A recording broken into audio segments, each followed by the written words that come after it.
Big disclaimer, this video has tons of spoilers for Time Sensith's Tobias and the Arcane Merchant. If you haven't watched the movie yet, what are you doing here? Go get a snack and watch the thing.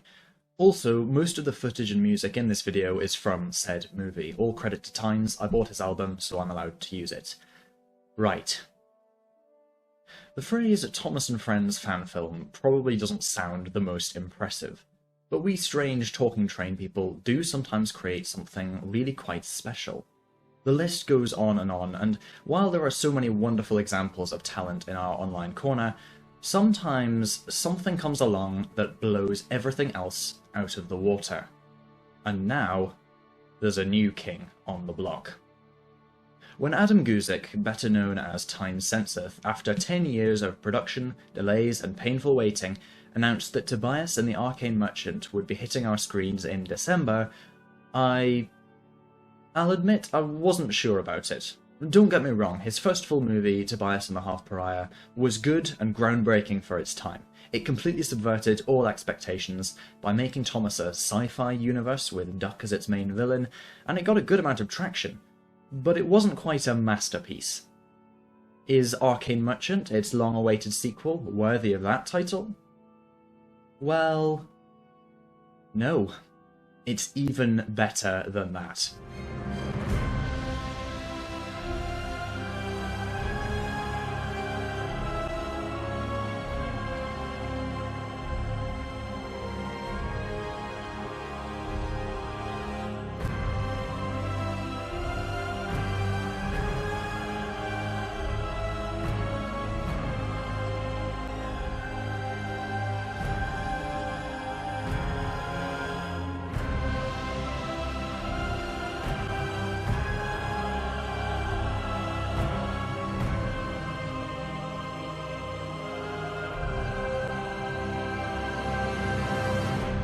Tobias and the Arcane Merchant is one of my favourite movies ever.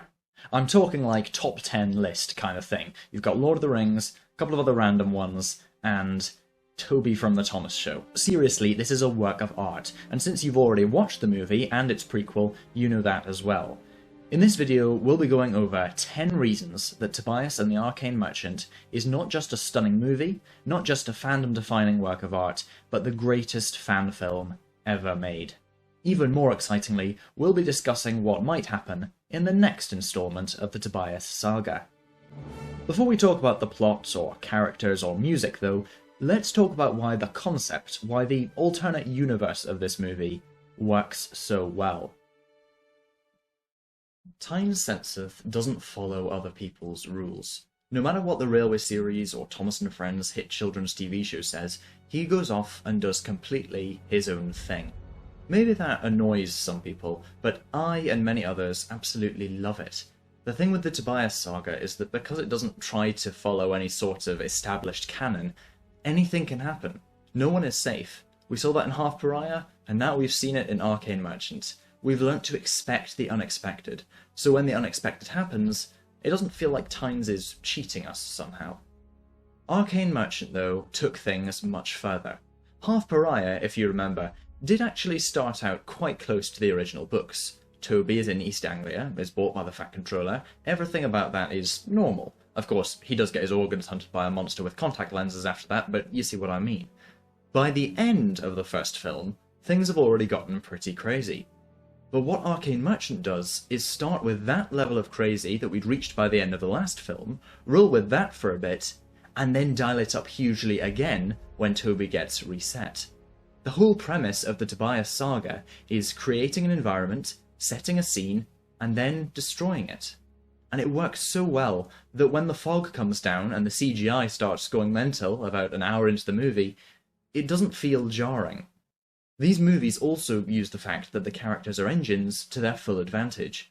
The fight scenes, the plot lines, the conflict, they have a different quality to what they might be if they were between human characters.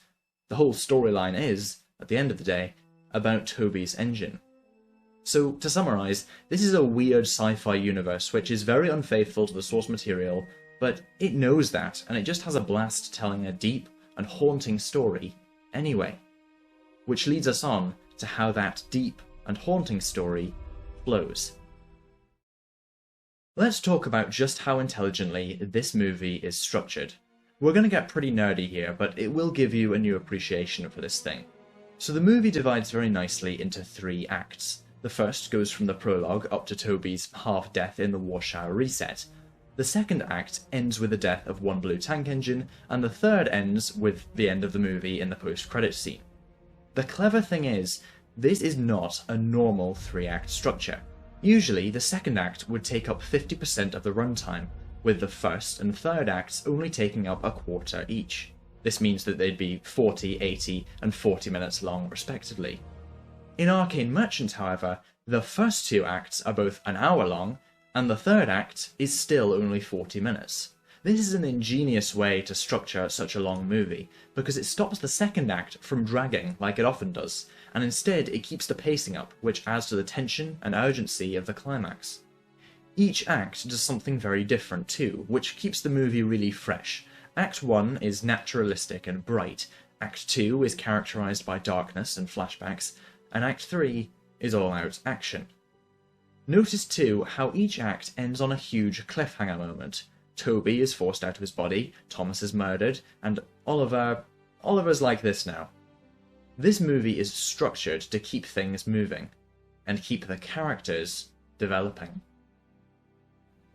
I'm just going to go through all the major characters in this movie and explain why they're great. Toby, our main protagonist, is much more likeable in this movie than he was in Half Pariah. In that film he was always kind of mopey and depressed, whereas in this one we see his genuine optimism about making the situation on Sodor work. When he does snap, it's understandable. And of course there's the brilliantly done reveal that he's not who we thought he was. Toby's body has been controlled by the piece of Montague inside of him all this time, which has forced Tobias, the tram engine that he actually once was, into silence, until the events of Arcane Merchant, that is. Tobias is a genuinely threatening villain. This concept isn't an entirely new one. Jekyll and Hyde, Harry and Voldemort, so on, it's been done before. But here, Tobias is so scary because he came before Toby. Whereas Jekyll accidentally frees Hyde, whereas Voldemort latches on to Harry, Tobias actually was Toby's former body, not to mention his manic expressions and demented blue eyes. The scene that of course shows us the most about this guy is the death of Thomas. The utter evil Tobias maniacally radiates here is intense. Watching him eventually get his just desserts is so satisfying, and it means that the end of the movie, where we see he isn't entirely gone, is incredibly impactful. The best character in this movie is Oliver, however, the Arcane Merchant. He is scorned by his brother, brings him back from death to aid him in his quest, is denied that help, and then uses his brother to reach his goal anyway. If you trace Oliver's power levels throughout the movie, we get something really fascinating. When he shows up on Sodor, he's so assured, so in control, so aloof and monotone, he's constantly sassing off Toby. In Act 2, we see that facade of control removed, and he's once again abused and weak, and we see the many failures in his past. In Act 3, he turns that around, predicting how his brother will act, and successfully becoming a hybrid engine. I love the way this theme is present right from the prologue. They're not just going to make you strong. And the movie ends with its completion. Oliver's entire arc can be summed up in one line. I just need to be strong. Like him. Strength is his whole motivation. He might say that he wants Tobias back to see him again, but really he's after what Tobias can give him, a chance of overcoming his weaknesses. One really annoying thing I've seen people saying is that Oliver is somehow the hero of this movie. That's not true. He's a character we should absolutely feel sympathy for, and watching him break free of Tobias is enjoyable because of how awful Tobias is, but let's not forget that Oliver physically destroyed Toby. Granted, he probably didn't see it as murder, but as soon as a character is driven solely by a desire for power, then no matter how tragic their backstory and motivations might be, I don't think we can call him a good guy. But let's move on. Henrietta is also back, and this time with movement. Again, I didn't vibe with Henrietta too much in Half Pariah, but she's much better here. I really understand why she feels powerless this time. She has this inherent weakness of being a coach. She can't stop a runaway, she can't stop Daisy speeding, and Thomas's harsh words to her, "Maybe you're just trying to make up for the fact that he doesn't need you anymore," really show where her conflict lies. This is all wrapped up really well at the end when she gets an engine and when she wakes Toby up in a beautifully done flashback scene. Let's also say a word for Montague. Montague is shown to be really complex in this film, and Atherton describing him as merely angry, vengeful, and scared instead of downright evil is a good summary. There's a theory, I would say, that the bit of Montague controlling Toby is his nicer bit, all his good things, to use Daisy's terminology. If most of Montague's niceness was taken by Toby, it explains in part why he was so vindictive and half pariah. Only the bad stuff was left. I love how relevant Montague is in this story. I mean, he is our main character in a weird way, but you know what I mean. The movie starts with Oliver helping him, and ends with him advising Oliver. He has both the first, when you are failed, you are fixed, and the last word. Erase him from your life! I really like Tynes' take on James. Every time we see him, he gets just a little bit more insane. He's angry here, physically violent next time, emotionally abusive the time after that, and then he turns Sodor into a gulag. So that's James. Daisy doesn't have the same depth as any of those characters, but she is very fun. Not only is she great comic relief, her dynamic with Henrietta was almost an anti-Tobias Oliver relationship, which was mutually supportive and just made me want them to succeed. As soon as a character does that for you, they're a good one. I also appreciate how Thomas is set up early on. Looking back, we should probably have seen what was coming. He gets a disproportionate amount of stuff to say in the opening acts. That said, we were really cleverly tricked with the fire rescue. You see Thomas gets so close to death here, but he escapes, and in your mind, that means he's safe for the rest of the movie. I enjoy seeing him be so mean to Henrietta. He's deeply flawed, but at the end, he proves his worth and dies a hero. Finally, Atherton gets some real development, and he's actually kind of the one who pushes Oliver to rebel against his brother. I hope we see more of him in the next movie. He's quite an endearing fellow, really. There are others we could talk about, Rosalind, Randall Cunningham, etc., but we'll cover them a bit later.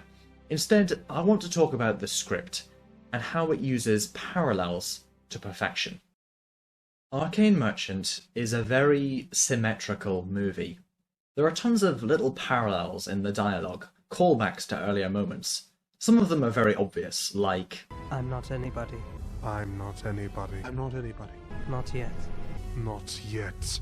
Not yet. or the constant phrases your life and my life, which illustrate how Tobias views his rightful place. But here are some you might have missed. Roll the tape. I'm not who you think I am! I'm not who you think I am. I'm not who you think I am. It is mine! It is mine! He's been alive for 18 years, and I am going to see him again. You've been dead for 18 years now. I'm not afraid of ghosts. Help me! Help me. Help me! One last dialogue one. Oliver says I need you. to Tobias, just as he said Because I need you. to Montague earlier, but in that conversation he adds that, And I think you need me too. which is what differentiates his relationship with Montague to his relationship with Tobias. Tobias doesn't need him. Pretty nifty stuff. It's not just dialogue either. There are visual choices that create a similar effect.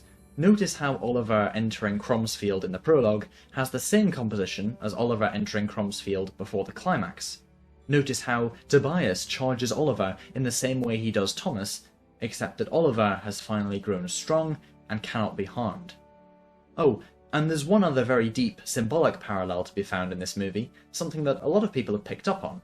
Henry is a snitch, Henry is a snitch, and Henry is a snitch. It's so funny to me, he's almost getting more hate than Tobias and James are. What is this? The voice cast are all stellar.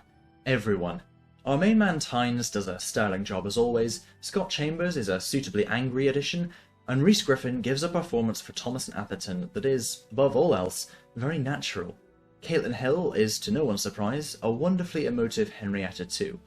Everyone has to do an awful lot of crying and screaming and shouting this time round, and every actor deserves credit for what they put their vocal cords through. Particularly Mr. Berkshire as Tobias. In a word, uncanny. I don't just mean that he can do a scary voice, though wow, he really can, but he also actually sounds a bit like Tynes might. The constant undercurrent of rage in Tobias's lines is so well delivered, as are his softer, but no less threatening moments. Susan Adams as Daisy, and mother of the director, is also a real standout. She just goes for it completely, and is clearly having a great time. The yodel war cry thing she gives when charging Atherton is the prime example of this. A quick mention too for Katie Buck. Rosalind only appears for one scene, but she has to do more screaming than most other characters. This scene was actually quite uncomfortable to watch, and I think a lot of that is down to Buck's performance. Despite not having a very big role, she really made an impact. Rosie as an elderly engine is a fun take too. That said, our MVP, the greatest VA in the whole production for me, is John Robledo as Oliver. What a performance. Everything from helplessness to triumph, sarcasm to desperation, the man can do it all. What I really appreciate with John's performance is how Oliver's voice changes depending on who he's talking to. Compare these lines which he says to different characters throughout. Silly question. Apologies. I've come to live here. Don't worry about me. What I need to do. Now, brother. Your life is over! What mine is just beginning! Incredible. Alright, since I've made it very clear I think this production is the single best movie ever to come out of this fandom, I think I will just mention a couple of small things, and they are small by the way, that I didn't like as much. The first is the scene where Tobias kills the guard. Now don't get me wrong, it's nicely done horror, but it just feels a bit gratuitous. I guess it sets the tone for what's coming with Thomas, which I kind of imagine is why Tynes included it, and it does also start Tobias's physical change into Sans Undertale. However, it raises a bit of an issue. Some people have commented that the Fat Controller's absence in the movie makes it seem unrealistic. Now, I don't agree with that criticism, but the inclusion of the guard here does kind of bring up the question of humans in this universe. I'll give the designers a pass since they're explicitly linked to hybrid technology, but if there's a guard, why not more humans? Personally, I love the relative absence of humans in Tynes' universe. I think it really serves the story very well, but that's why the guard shouldn't have been included here. Secondly, the missing coach. Wait, is this the missing coach? Do Donald and Douglas have something to say about this? Anyway, the coach was super cool and super important when it was first introduced in the middle of the movie. After Tobias kills Thomas though, it just loses most of its relevance. Daisy and Henrietta try to hide it, but after that, we see that Tobias doesn't feel he needs to know the location of the machine anymore. It is useful as a plot device for getting Atherton and the girls into the hideout, but I wish it had meant a little more in the long run. We're also never really told how the coach got to Sodor. We never saw it on East Anglia, right? Toby fought a mental war over this one, and we're gonna let it slide like that? Of course, these are all small criticisms, but I thought that for the purposes of a fair review, I should include them. Back to the many positives. I absolutely love how this movie didn't ignore Half Pariah. There could well have been the temptation, since Half Pariah looks a lot older, to kind of ignore it and brush it off. But no, Half Pariah is vital to the plot of this movie. The two are inseparable. Montague is obviously incredibly important, and we get numerous flashbacks explaining what was actually happening behind the scenes in the first movie. One huge one is Oliver's meeting with Toby at the station. The dialogue is pulled straight from Half Pariah, and it's done wonderfully. I knew who you were the moment I saw you. Hello. You must be Tobias, then. Hello? You must be Tobias, then. Toby, yes. Who are you? Toby, yes. Who are you? But it still wasn't you. Also, Toby is Montague. As we said before, Montague is a huge player in this film, despite being presumed dead for most of it, and that's not only cool, but absolutely genius writing. Arcane Merchant draws our attention to the details of Half Pariah. Toby and Montague really were quite similar in their lack of trust in those around them, for example. The moment that the penny dropped when I was watching the premiere, it was a good moment. It's not just Montague too. James uses Gordon's death as emotional leverage against Toby, and our boy even gets a full cameo scene, which is pretty disturbing. Oliver mentions Mavis and A strange voice to her. which is a funny in-joke about Mavis's baritone male voice actor in Half Pariah. and there are continual references to the battle with Montague's forces throughout the script. The revelations in this movie also make some scenes in the prequel really weird to watch now. Montague is giving Montague a crash course on Montague's history here. That only makes the Tobias saga cooler, though. Okay, so I just talked about continuity from the first movie. Well, this is a huge continuity break, because wow did Tynes evolve as a filmmaker over those 10 years. Arcane Merchant is crafted. There were maybe 10 shots in Half Pariah that I specifically thought were cool, but every single frame of this movie is exquisite. The first thing to talk about is the huge range of camera angles and movements. The hardware this was filmed on was so much better than what Tynes was using before, and it shows. Look at these huge sweeping shots of the runaway, of Roan's field, and of Toby's visions of terror. The scenes in Toby's mind were a huge standout technically, by the way. The use of static, the explanation of Montague's death visually, Fire Gordon, reflections, projections, so many cool things to comment on here. The transitions to and from these scenes are also amazing. The way the world peels back or suddenly cuts back to reality. The mental battle over the coach is also incredibly edited, not to mention Tobias's memories and that shot where the focus changes to show the crest on both the crane and the carriage.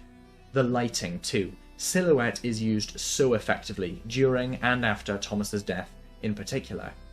We see so many different environments in this movie. In Half Pariah, it was pretty much just generic day or generic night, but with Arcane Merchant we get snow, fog, crimson sunset, harsh sunrise, angry storms, the whole lot. It's seemingly little things like these that make this movie so awesome. The VFX, generally, are stunning. There are two main categories for this, the fire effects and the hybrid engine effects. The fire in this movie is done so well, both with the fire rescue, but particularly later with Oliver's memories of Montague's crash and Gordon. The hybrid effects during the Ultimatum and Warshire reset are also, forgive me, electric. Is it electric? asked Bridget. So when the fire and the hybrid effects come together in the climax for this stunner of a shot, which is currently my desktop wallpaper, it feels epic in the true sense of the word. Add in the aforementioned visual parallels, as well as the way the coach is set up about 70 seconds into the movie, and you have a cinematic masterpiece. This one is fairly self-explanatory. The score slaps. Completely original with all its own motifs, this is one of my favourite soundtracks to anything ever. There are so many bangers. Daisy's Wild Ride lives in my head rent-free, James's Ambush and the Ultimatum piece are both epic, as well as that majestic reprise of Henrietta's theme when she becomes a railcar. Promise is also a brilliant track which accompanies the emotional climax of the film so well, switching between the action at Cromsfield to the dream inside Toby's mind. Once again though, it's Oliver that steals the show. His theme has so many variations throughout, and I can't mention all of them. The way it transitions from that stringy kind of organ thing, I'm not a music expert if you can't tell, to choirs and drums later on is just so wonderful. Here are just a few of my favourite iterations.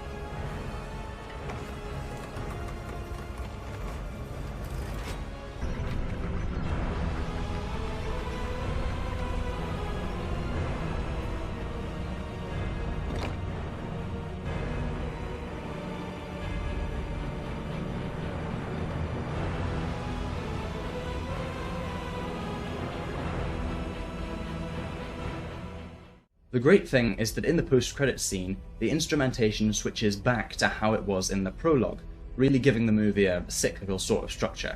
The music has real meaning and it reflects Oliver's journey throughout the film. Again, Half Pariah's soundtrack had some great pieces, but Arcane Merchant wipes the floor with it. Let's change our tune now though, and talk about a really underappreciated element of this film's production. Alright, I'm going to talk about marketing. I promise this is interesting. Don't leave, I need viewer attention.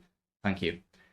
As Tynes has commented himself, he had a difficult job to do with the trailers and promotional images for this movie. He had to hide Tobias being the true villain, had to hide the fact that Toby is Montague, and so much more. But he managed it. Look at some of the shots from the trailers here. In all the angles, Tobias's eyes aren't visible. We just assume this is Toby, because why wouldn't it be? In trailer 2, when Oliver is giving this monologue about wanting someone to see him, we assume he's talking to Toby, but no. Even on the movie's posters, the truth is hidden from us, while being hinted at in plain sight. This one doesn't show Oliver and Toby going in different directions, as we assumed it did. It shows Oliver and Tobias going in different directions.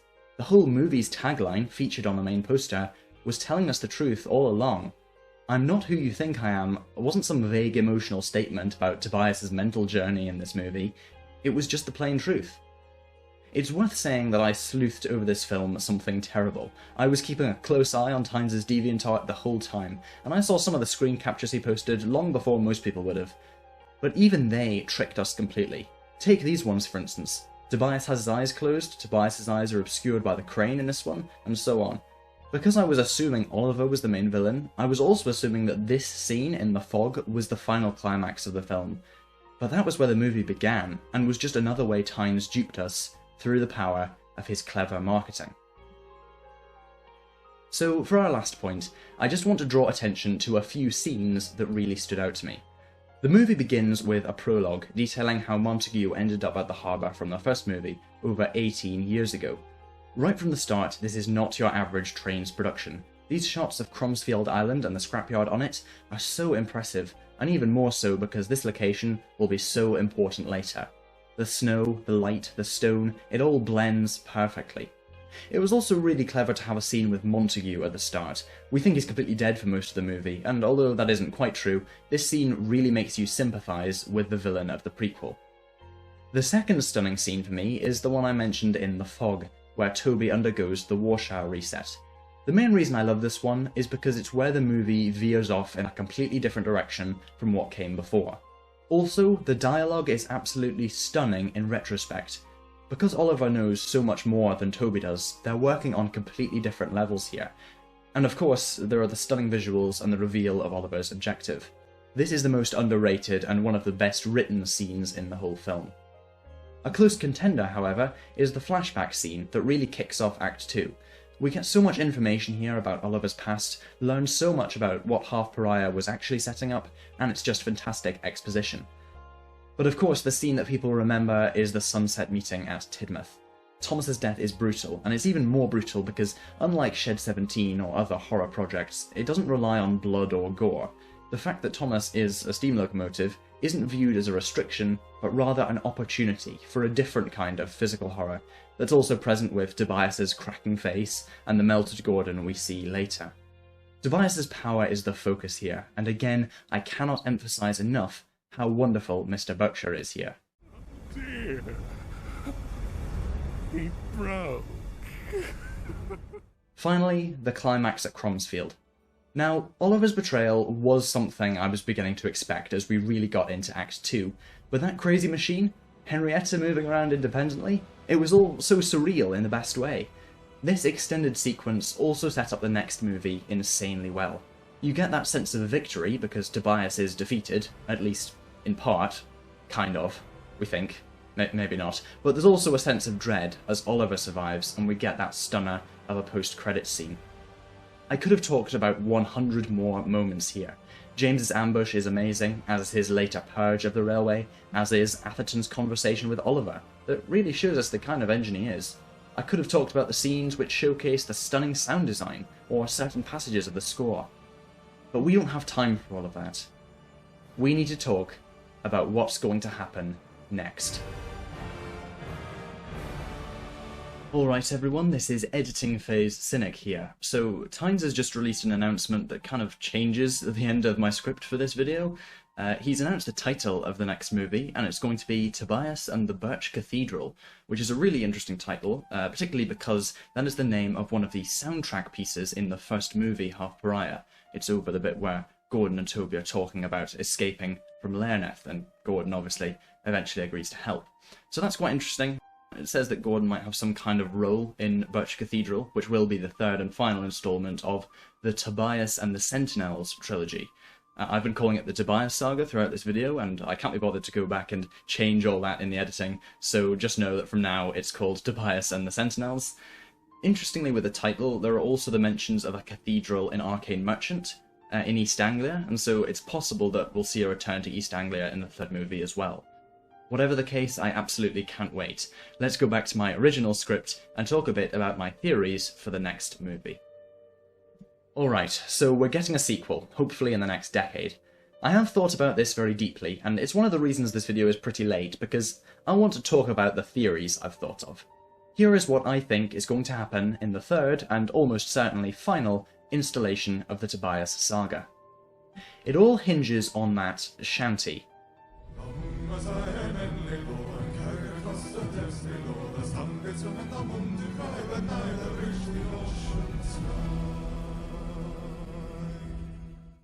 I think that song, that riddle, is the key to understanding where the plot is going. I believe that the sun and the moon aren't just the sun and the moon, they are two different characters. The sun is Tobias, and the moon is Oliver. Why do I think this? Well, there are three reasons. Number one, when the verse is first said, listen to who says each part. The moon was high and then laid low and carried across the depths below. The sun did swim, And the moon did cry, but neither breached the ocean's sky. Oliver is the one who talks about the moon, Tobias is the one who talks about the sun, and they join together for the final line, which is about both of them. Number two, look at the line, the moon did cry. The idea of Oliver crying is set up in the movie. Well, go on then. Cry. And number three, most importantly, we have the witness of one Tynes Senseth himself. During the premiere, in the post-credits scene where Oliver is staring directly at a full moon, Tynes put this in the chat. The moon rises. Oliver is the moon, Tobias is the sun. Now, let's get our English literature brains on and dissect the riddle in light of that, substituting in their names. Oliver was high, as in the post-credits scene, perhaps on drugs, and then laid low, and carried across the depths below. Tobias did swim, and Oliver did cry, but neither breached the ocean's sky. We see at the end of Arcane Merchant that Tobias isn't completely gone, and I assume that the bit of him in Toby is what this riddle is referring to. Oliver is very obviously in a position of power and victory at the end of the movie, but I think we can infer that in the third movie, Oliver will somehow be laid low, brought down from that pedestal, and he will cry once again. Tobias as well will swim. It's really interesting to me that the ocean is brought up so much in this rhyme. You've got depth, swim, ocean, sky. I think the ocean might have a role to play somehow. Neither Oliver nor Tobias will achieve their goals, however, and I think we can read that as both of them being defeated. So I'm going to go out on a limb and say that the third movie will have a happy ending. Bittersweet perhaps, but I think good will triumph. I also think Oliver will be trying to kill Toby again. He has decided to erase his brother from his life, and so if Toby is still kind of half Tobias, Oliver will be coming after him, to erase him. Henrietta and Daisy will also be trying to kill Tobias, but in order to get Toby back fully. So I think the world will be coming after Tobias in the next movie, just for different reasons. So, who will die next time round? I think 4 major characters will die, which I know is a lot, but I think it makes sense. I've already given evidence as to why Oliver and the dark side of Tobias will perish, but I also think James will have to die at some point. I don't see him getting a redemption arc, he's too far gone for that. Now that's 3 bad guys gone, but I think all of this will come at a price. I can't explain this one, but I just feel Henrietta is not long for this world. I think there's a high chance she will sacrifice herself for Toby or Daisy or someone else. It feels like it's in her nature, and it would be a fitting end to her character arc. She's struggled for so long over whether or not other people need her, and in the end, they absolutely will. A couple of other brief points. We know one loose thread that will be tied up. Dana Lawrence, probably another one of the designers, will show up, as mentioned at the end of Arcane Merchant. We start looking for Dana Lawrence, just in case. I also wonder if the Warshire reset is named after a designer, and we might meet a Mr. Warshire at some point, but we can't know. In terms of characters from the TV show who might appear, I think Flora is the only major tram left, but I can't see Tynes using her. Atherton left with Randall Cunningham, so we might see him again. I really liked him in this one, and I think Rhys Griffin deserves another role. Whatever happens next time though, Arcane Merchant is more than enough for now. We need time to process it, and to thank the cast, and above all, Adam of Tyne Censorth for his astonishing dedication in making this project. I could go on for much longer, I've probably already gone on far too long, but I think there's only one way to put my feelings on this movie into words. The wait was worth it.